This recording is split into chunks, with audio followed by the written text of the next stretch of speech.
Hello friends, welcome back to my channel. কেমন আছেন আপনারা সবাই? এই বছরের প্রথম বিয়ে বাড়িতে গেলাম। আমার আগের ব্লগে আপনারা তো দেখেছেনই যে পরিবারের সবাই মিলে ঘুরতে গেছিলাম। সন্ধ্যার দিকে বাসায় চলে এসেছি। আসার পরে একটা বিয়ে বাড়ির অনুষ্ঠান ছিল, তাই বাসায় একটু রেস্ট নিয়ে ওখানে চলে এসেছি। আর ড্রেস আর চেঞ্জ করি নাই, একই ড্রেস পরে চলে এসেছি, কারণ একদমই সময় ছিল না। তারপরেও আসার পরে দেখি যে এদিকে বিয়ে হয়ে গেছে। বিয়েটা ছিল গোধূলির লগ্নে, এই জন্য আমরা আসার আগে বিয়ে হয়ে গেছে। 2025 সালের এটা আমাদের প্রথম বিয়ে বাড়িতে আসা।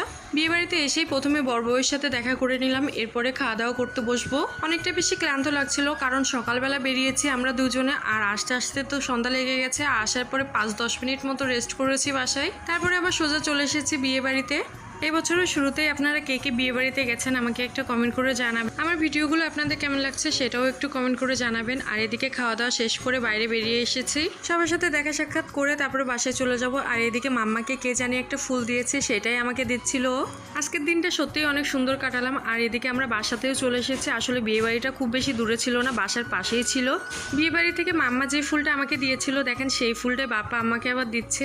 ভিডিওতে দেখানোর জন্যই মনে হয় ফুলটা দিচ্ছে। যাই হোক, ফুলটা দিয়েছে এটাই অনেক। সারাদিন ঘোরাফেরা করার পরে আমার অবস্থা ঠিক এরকম হয়ে গেছে, আর চুলটুল সব উল্টাপাল্টা হয়ে গেছে। আজকে একদমই একটা ছোট ব্লগ ছিল, আপনাদের সাথে শেয়ার করলাম। কেমন লাগলো অবশ্যই কমেন্ট করে জানাবেন। আর যদি ভালো লাগে তাহলে একটা লাইক করে দিয়ে পাশে থাকবেন। সবাই ভালো থাকবেন, সুস্থ থাকবেন। আজকের মতো টাটা।